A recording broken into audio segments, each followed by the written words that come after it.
esquerda, depois a esquerda de novo. Bem-vindo, moçada, a mais um episódio inédito da Confraria dos Canalhas. Hoje a participação especialíssima, direto do centro de poder do Brasil. Mr. Anderson chegou de Brasília especialmente para dar uma aula pra gente sobre o noir.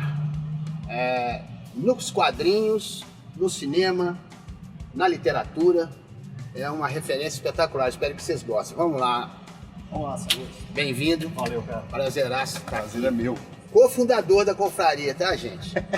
Na época dos dinossauros. Né? Isso aí tem a carteirinha de sócio, quase que 00 alguma coisa. Bom, vamos lá. Para pegar um histórico do noir, a gente vai ter que voltar lá atrás, né? Na década de 20 do século passado, né? Era um momento que o mundo estava em ebulição, né? Um monte de coisa mudando. E foi o que abriu espaço para esse tipo de ficção, né? Os heróis já não são tão heróis, é o pessoal que não é todo certinho, tem uma moral dúbia, flexível. Tinha acabado a Primeira Guerra Mundial, né? Ainda Isso. tinha assim, as consequências dela ainda. E ainda tem a questão da emancipação feminina, né? As mulheres estavam começando a votar em várias partes do mundo, né? Teve uma questão, principalmente nos Estados Unidos, da lei seca, né? Que o pessoal parou de vender bebida, então a venda de bebida foi criminalizada, o ambiente do crime, né? O crime organizado se criou nessa época, né? Então, todo esse cenário de viés Conservador? Não, um viés meio negativo nas coisas, sabe? Se via crime em tudo, o pós-guerra, né? O mundo se recuperando da guerra, abriu espaço para isso, né? Aí o que vai acontecer? Tem várias revistas, né? Que imprimiram naquele papel de polpa, né? Aquele papel molinho, custavam muito barato e elas começaram a publicar esse tipo de história. Você vai ter dos grandes nomes do noir, o Dashiell Hammett, que começou a publicar o herói dele, o Continental Opera, né? Que é um... Em literatura isso. Literatura. Não era Revista. Mas os quadrinhos? Não, ainda não. Aham. Literatura eram contos. Isso. Né? Pulp Fiction. Pulp Fiction. Sim. Exatamente, o Pulp Fiction. E eles começaram a publicar o Dashiell Hammett, o Continental Opera era um detetive particular de uma empresa, né? Como o Dashiell Hammett também foi, né? O Dashiell Hammett trabalhou muitos anos na Pinkerton, né? A agência Pinkerton de detetives, e ele transpôs essa experiência dele para esse personagem. E ele era um cara, o personagem era um cara frio, durão, entendeu? E aí entra a questão da moral flexível, né? Era um cara que entrava no meio da corrupção, entendeu? Ele buscava informações com a polícia, inclusive, que a polícia não podia passar, ele ia passando por cima dessas coisas nas investigações dele. Ou seja, o limite dele para buscar resolver o caso que ele estava trabalhando não era muito ético, não era nem moral, muito ético, mas o resultado era o que contava. A moral era boa, a ética era Exatamente. duvidosa. A metodologia era meio... eu gosto de usar flexível, sabe? Pra gente não fazer também um julgamento de valor, né? Sim. É um negócio meio complexo. O que aconteceu foi que isso fez muito sucesso, abriu espaço para outros escritores publicarem nessas revistas, né? As revistas que custavam centavos, e o negócio foi crescendo. A origem são as histórias de detetive. O grosso do corpus no noir são as histórias de detetive, mas tem esse tipo de história. Por exemplo, uma história muito comum, né, no pulp do noir é a menininha de família que conhece um bandidão, foge com ele e os dois saem cometendo crime, assassinatos, esse tipo de coisa. Isso é recorrente em várias histórias com esse... Inclusive com a realidade hoje em dia. Tem muita coisa interessante nisso aí. Quando chegou a coisa foi crescendo, cara, e aí eu quero puxar uma perna pro quadrinho, sabe? Uma coisa que eu não consigo te dizer, assim, dentro da pesquisa que eu fiz, se o visual, você tocou aí no visual do cinema, né? Eu acredito que parte desse visual do cinema do noir veio do quadrinho. Certo. E aí eu vou te colocar, o Will Eisner e o Spirit. Sim. Né? De alguma forma é contemporâneo com o cinema também, né? O Spirit é um pouquinho antes do noir aparecer no cinema, mas o que acontece, cara? Ele tem elementos do noir, entendeu? Quer dizer, o Danny Coach, né, que é o Spirit, ele morre, ele simula a própria morte e começa a agir fora da lei, né? Com máscara e tal, mas porque ele é um policial, né? Combatendo o crime, exatamente. Sim. Ele era um policial. Isso. E aí, cara, quer dizer, ele já é o herói noir, que é o cara da moral flexível, né? Ele não tem as restrições que tem a polícia para trabalhar contra o crime, né? E tem umas coisas interessantes, aquela personagem que é a Pigel, né? ela é a essência da femme fatale, né? Ela tem aquela influência sobre o Spirit, entendeu? E ela maquina ali por trás todo um esquema criminoso, entendeu? Então são esses elementos. Mas o que eu acho legal no Will Eisner, se você olhar os quadrinhos do Spirit, você vai ver, ele tem uns enquadramentos, entendeu? Uma iluminação que já remete para o que seria o futuro do filme noir. Tá. Entendeu? Então, eu tô puxando o Spirit aqui só pra dizer o seguinte. Ele se torna uma referência, o cinema busca ali na fonte. Isso é uma impressão minha dentro do que eu vi, assim, cronologicamente, né? Certo. Quando eu tava estudando no ar, eu era muito ligado no Spirit, comecei a ler Spirit muito novo e principalmente os críticos em geral colocam essa questão do visual e eu via aquilo no Spirit, cara, sabe? Eu falei, aqui, velho, tá aqui, né? Esse enquadramento maluco, o cara faz o desenho como se ele estivesse olhando do alto do prédio. Tem muita coisa daquelas... aquele padrão de persiana horizontal, né? Aquelas iluminações. É sensacional. Tem muito no Spirit isso. Quando chega na década de 40, cara, o cinema absorve isso. Por quê? O material é muito barato. Certo. Entendeu? O material é muito barato. Se você pegar o filme americano, né, que deu o pontapé inicial, digamos, no estilo noir, né, é o Falcão Maltês. E, assim, se não me falha a memória, o Falcão Maltês custou $300 mil. Um filme que foi contemporâneo, né, um pouquinho antes, O Vento Levou, por exemplo, só os direitos autorais do livro custaram $50 mil. Então era muito barato fazer o filme. O Bogart não tem nada a ver com o personagem do Dashiell Hammett, do Falcão Maltês, né? O Sam Spade é um cara alto, louro, né? O Bogart é 1,60 m, meio corcunda, mas ele encarnou a expressão do noir, tanto que ele viveu. O Sam Spade do Dashiell Hammett, o Philip Marlowe do Raymond Chandler, e que inclusive são personagens que não tem nada a ver. Aliás, o Bogart não tem nada a ver com o Sam Spade, por exemplo. O Sam Spade, o Hammett descreve ele como um cara alto, louro e tal, e o Bogart é 1,60 m, moreninho, aquele jeito meio esquisito, já era mais velho na época. Mas ele encarnou e virou um ícone, né? Do noir. Quer dizer, uma imagem que todo mundo lembra é ele de chapéu e tal, né? Sobretudo, né? Exatamente. É uma outra referência também. É outra referência. E isso vai... Com a evolução, o cinema começa a colocar uns como é que eu vou dizer? Umas características específicas do estilo visual noir. O cinema trouxe essa ideia imagética, porque a gente tinha um quadrinho que traz também a ideia visual, mas na literatura essa ideia é do autor e obviamente o leitor que cria, né, recria essa ideia.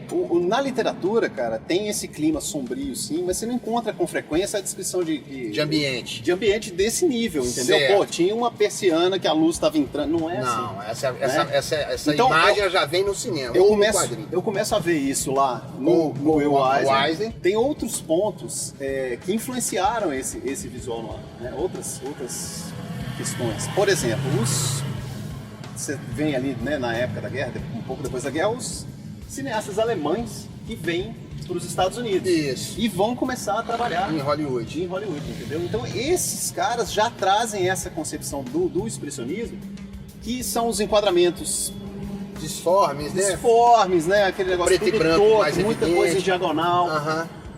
Tem um segundo ponto que é, na guerra, tinham desenvolvido película, né? Para documentar a guerra, que eram mais sensíveis à luz. Então você conseguia filmar com menos iluminação.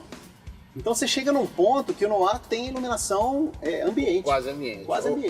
Entendeu? Então não é aquele negócio daquele cinema clássico da década de 40, que tem aquela claridade toda. Não, cara, você tem uma luz lá no cantinho, o resto da coisa também nas sombras.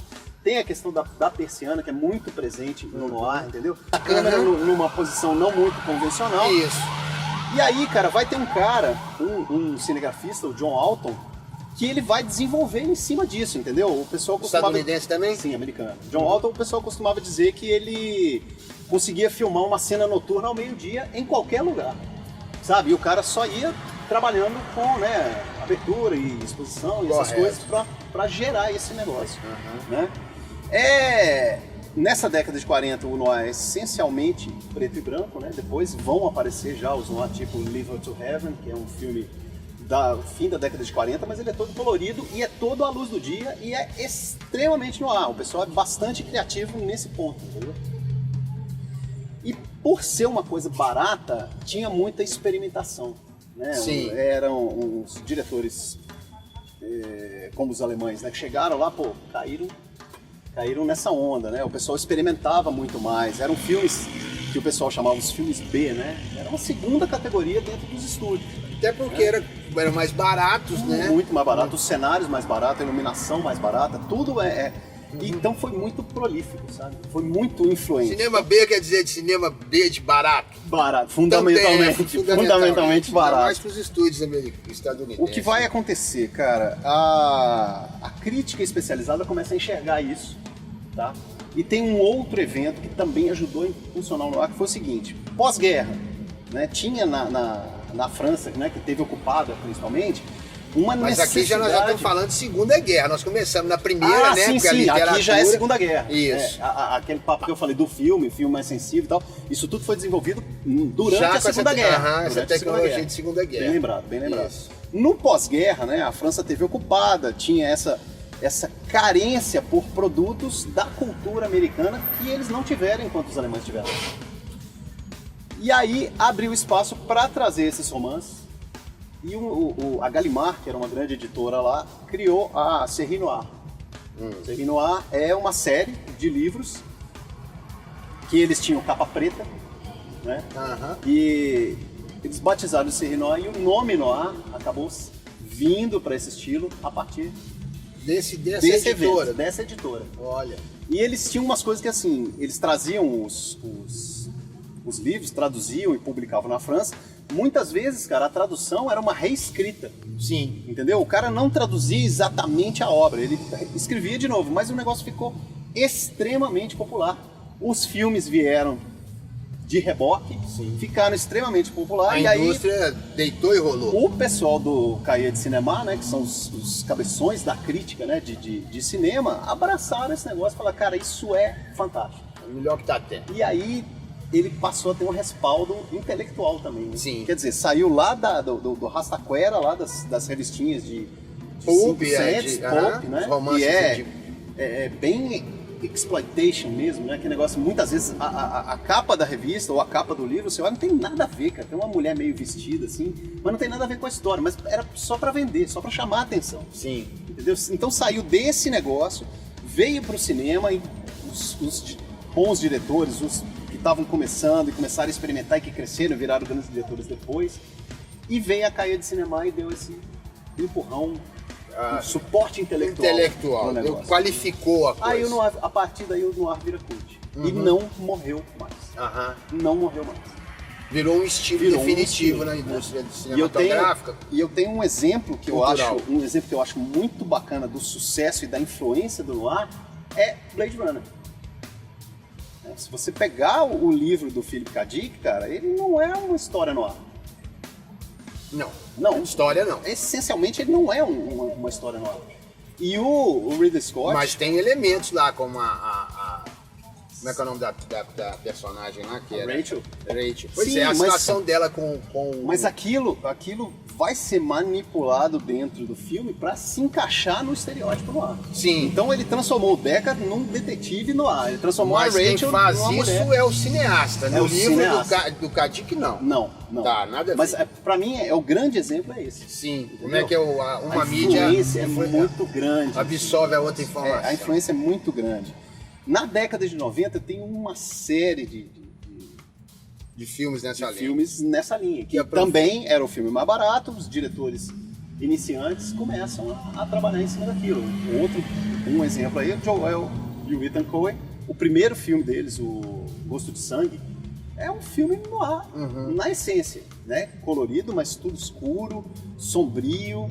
O noir tem uma característica, cara, que é assim... meio deprê. Deprê. A solução do problema, cara, não é pacífica. Sim. Sabe? Todos os personagens sofrem muito. Entendeu? Eu tinha uma metáfora que é um negócio interessante. Muitas vezes o herói do noir, o protagonista, às vezes ele nem resolve o problema. O cara age como se ele fosse um estouro de boiada em direção ao precipício. E ele continua correndo, cara. Continua correndo, ele tá vendo o precipício e fala, uau, vou cair, vai lá e cai, se estabaca e acabou. Entendeu? Isso aí no Gosto de Sangue, do dos Coen você vê isso, lá atrás no Destino Bate a Sua Porta você vê isso, entendeu? O cara tá vendo que não vai dar certo. A solução não é a mais... Não vai dar certo, mas ele vai. Mas é a solução. Mas ele vai. Isso. Entendeu? Então você vai ver essa negatividade mesmo, sabe? O negócio não é legal, o negócio é pesado, muitas vezes o problema não se resolve, tá? E você vê isso no Gosto de Sangue dos Coen, você vê isso no Pacto de Sangue do Billy Wilder, né? O cara tá vendo que não vai dar certo, mas ele continua. Entendeu? Não tem solução para o problema, aliás, ele só cria mais problemas. Isso para mim, enquanto você ouve falar em noir, o que vem na cabeça da maioria das pessoas é o visual escuro, né? E aquele negócio tá sempre chovendo, preto e branco, o chapéu e o sobretudo e etc e tal. Mas eu acho que essa negatividade é fundamental. E aí, se você olhar por esse aspecto, você pega filmes da década de 90 aí, por exemplo, o Amnésia, é um filme essencialmente noir, cara. Entendeu? Essencialmente noir. A solução não é pacífica mesmo. Não é, cara. O cara sofre horrores no filme inteiro, cara. E o problema não se resolve. A solução não é aquela que o espectador Exatamente, espera. o problema não se resolve, cara. Né? O Gosto de Sangue dos Coen é bem assim, o Blade Runner mesmo. Se você pensar, cara, o Deca tem um conflito existencial pesado, ele tem essa atração pela Rachel que nem ele consegue se sentir bem com isso.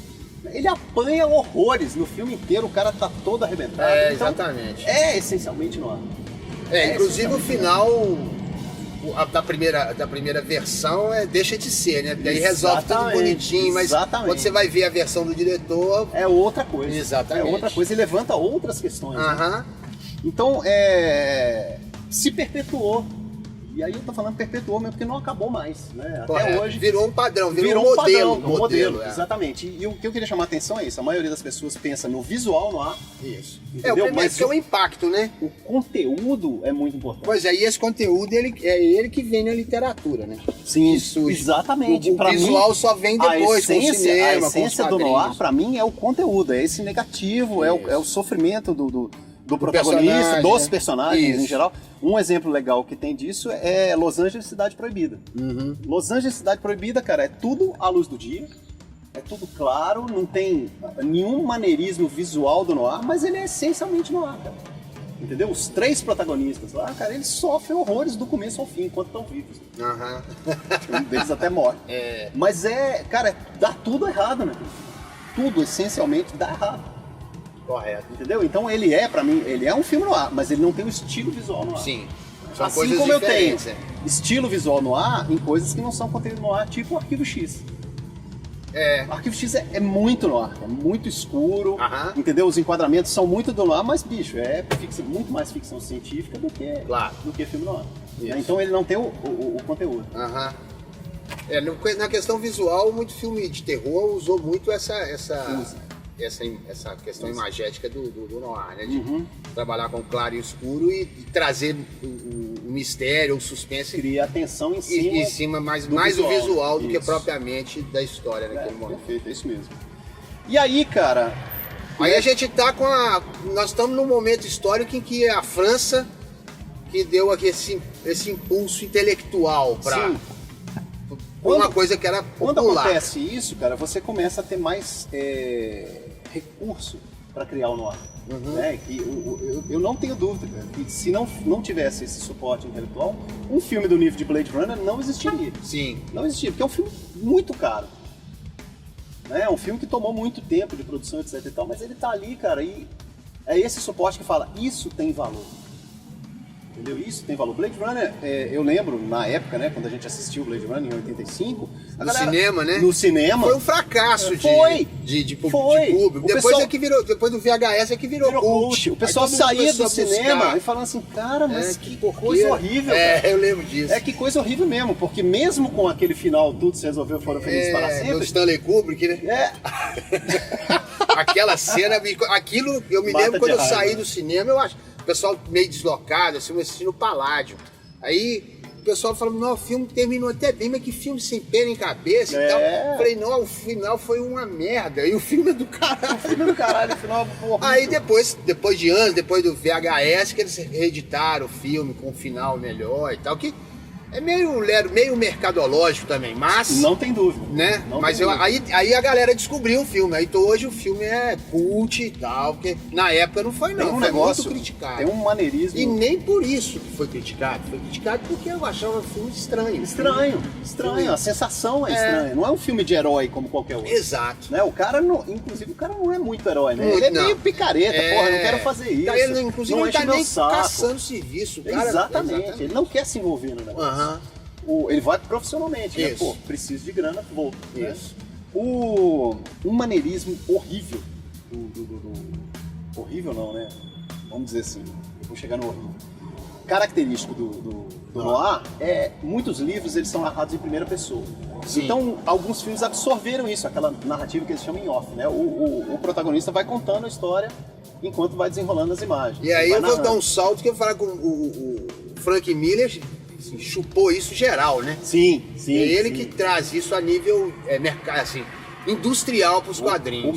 O Miller, ele tá mais confortável para fazer isso. Porque você veja bem, no filme Blade Runner, na primeira versão, que tem a narração do Harrison Ford... A Blade Runner's job is to hunt down replicants. Manufactured humans you can't tell from the real thing. É muito ruim, cara. Não é completamente desnecessário ele ficar fazendo aqueles comentários. Isso. Porque não agrega. No noir clássico, cara, tem muito assim do que o cara tá pensando, não do que tá se passando. Não é narrativa, é mais um comentário, entendeu? E no Blade Runner não funcionou. Na minha opinião, não funciona aquilo. E no momento que eles tiram essa narrativa em off, o filme ganha muito, sabe? Te abre espaço para enxergar o que tá acontecendo na imagem. E já que você falou do Miller, né, e nós estamos falando de Blade Runner, logo depois ali, né, começa a década de 90. 80 para 90, lá isso vem mesmo. o Frank Miller e faz o quadrinho mainstream, assim, que projetou mesmo. O noir no quadrinho é o Sin City. Mas o Sin City, cara, ele é o catálogo dos maneirismos no ar. Exato. É um catálogo. Exatamente. Ele tem tudo isso. É o manual do noir. Exatamente, é isso. Ele tem lá o personagem detetive, que é, por exemplo, John Hartigan, né? Que é um cara que, pô, ele tem, como é que eu vou dizer? A moral dele é muito bacana, o método dele é todo desmiolado, a vida dele é muito miserável, é um cara que tem problema de coração, tá morrendo velho, ex-alcoólatra não é alcoólatra, né? É uma vida muito desgraçada. Então ele é o protótipo do detetive noir. O Dwight, né, da Grande Matança. O Dwight também é o protótipo do herói noir, cara. É um meio pilantrinha, vive de golpe e etc. E tá sempre se metendo nas coisas mais escalafobéticas. Ele sabe que ele vai se ferrar, mas ele vai assim mesmo. Entendeu? É na base, quer saber, velho? Foda-se. Né? Então, ele também é um... Como é que eu vou dizer? É um modelo. É o estereótipo. Desse último filme, né? Que eles adaptaram A Dame to Kill For. Eu não lembro como é que traduziram no quadrinho. A Dama Fatal. A Dama Fatal. A Ava, ela é, bicho, a Femme Fatale é a enésima potência. Ela é muito má, cara. E ela é muito linda e nenhum homem resiste a ela. Mas ela enfia os caras nas frias, mas... Vale nada, né? Ela não tem nenhum respeito por ninguém. Sim. Não é pelo o Dwight que tá lá, não é pelo marido dela. O problema dela é com o mundo que não é ela. Ela manipula todo mundo. Entendeu? Até o pessoal, quando, né, a gente já tinha visto isso no quadrinho, sabia exatamente o que esperar do filme, e o filme tem exatamente o que tá no quadrinho. Exato. Mas um monte de gente veio reclamar comigo e falou, pô, bicho, mas que negócio assim, meio clichê, né? Mas Sin City, cara, é um catálogo de clichês. É um catálogo de clichês. Sem dúvida. Ele trouxe, né, todo esse conteúdo, trouxe todos os clichês, todos os modelos ali pra dentro, e o visual, né, cara, que é essencialmente o preto e o branco. Não tem nada entre o preto e o branco, né? Não tem tons de cinza. Exato. É o preto no branco, é aquela página toda preta com uns detalhezinhos que ele foi lá no noir clássico, né, cara, lá na fotografia do John Walter e postou esse tipo de coisa.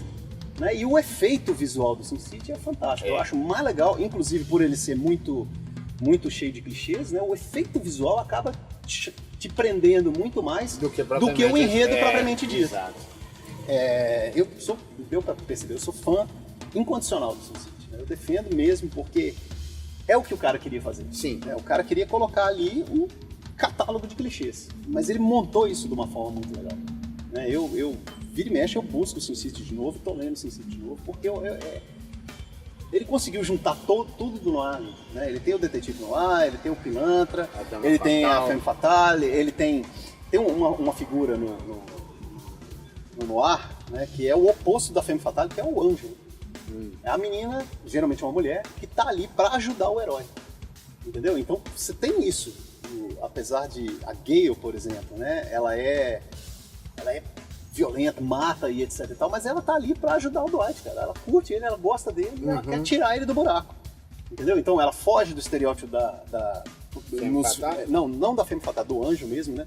Geralmente nos filmes de detetive é assistente do cara. Sim. Entendeu? A secretária. A secretária lá, e tal, que ajuda o cara, leva comida pra ele e tal. Fala, você não tá comendo, tá bebendo pra caralho, para com isso. Você não dorme, etc e tal. Isso tem, durante o romance no ar e o filme lá, tem isso o tempo todo. E a Gale foge um pouco disso, mas ela tá lá pra isso. Entendeu? Só que ela tem a moral completamente corrompida, né? Em termos de padrão, assim. Então, pra mim, o marco no quadrinho pro noir é o Sin City.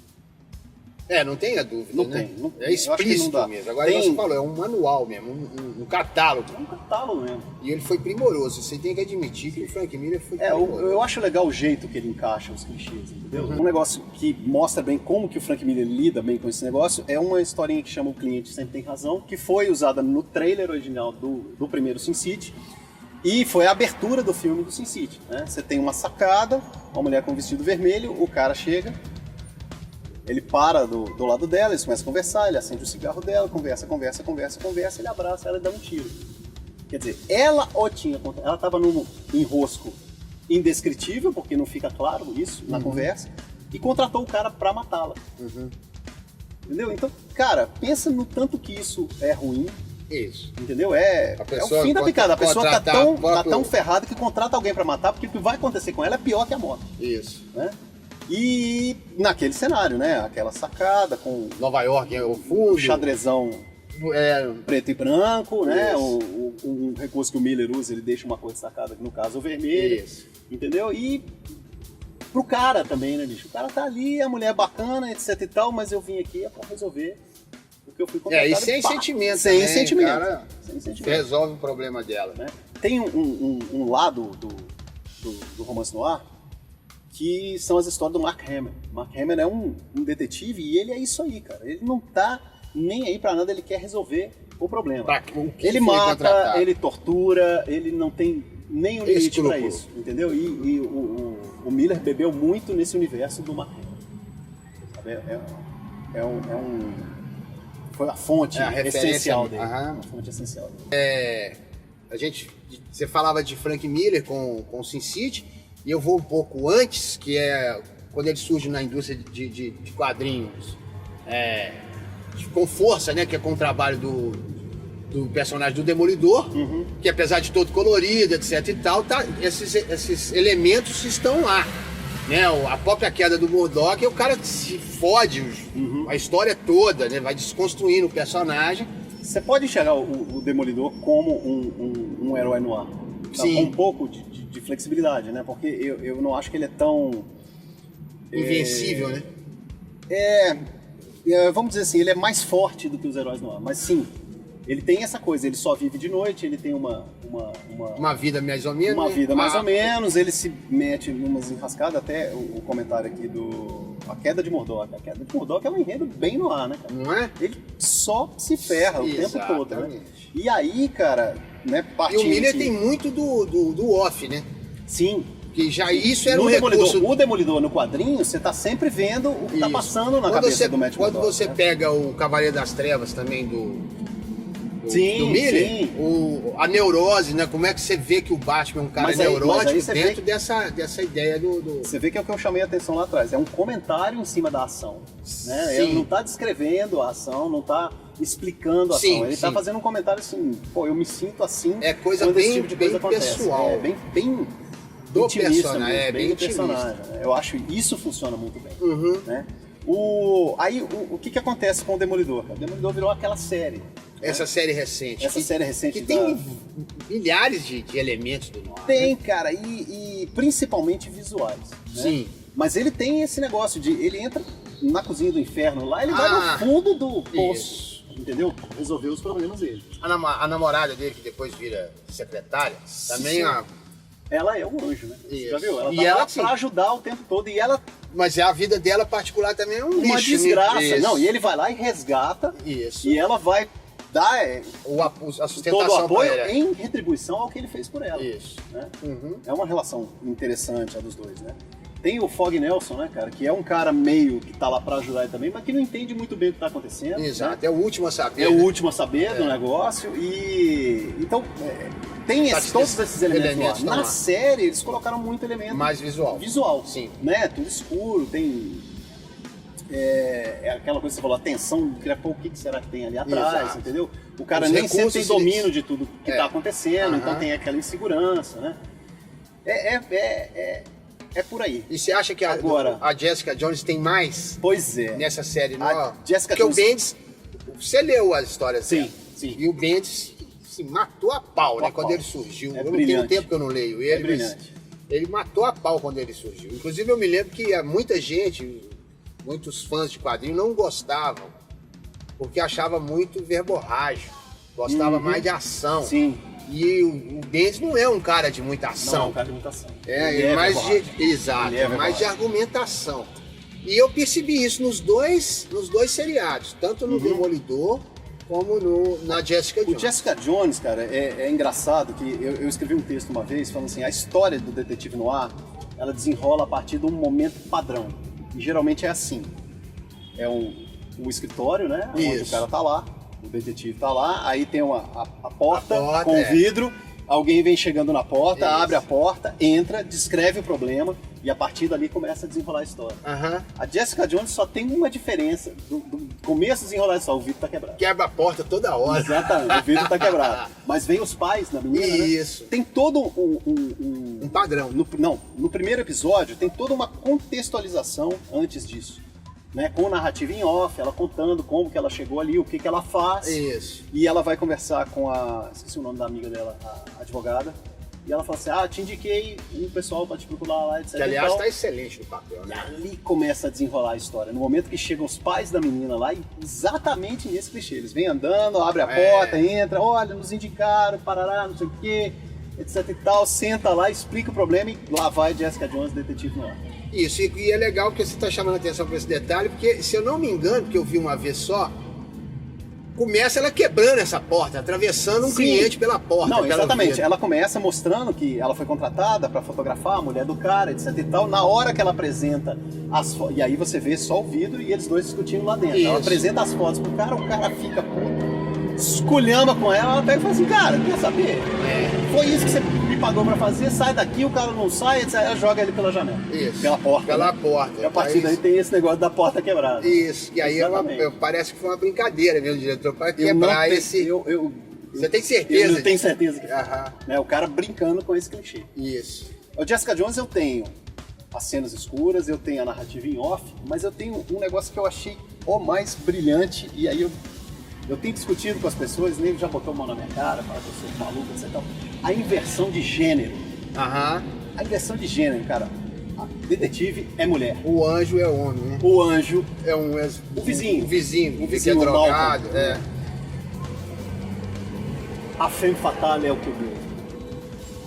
Sim, sabe? Que é o cara que... Porque ele tem todas as características. Era o interesse romântico dela. Dominou, manipulou. Exato. Entendeu? Só que isso acontece fora da história. Né? Isso acontece em outro momento. Ela tá vindo resolver o problema do Killgrave. O Killgrave, cara, é a femme fatale homem. Isso. É uma inversão de gênero. Então tem a inversão de gênero. O interesse romântico é o Luke Cage.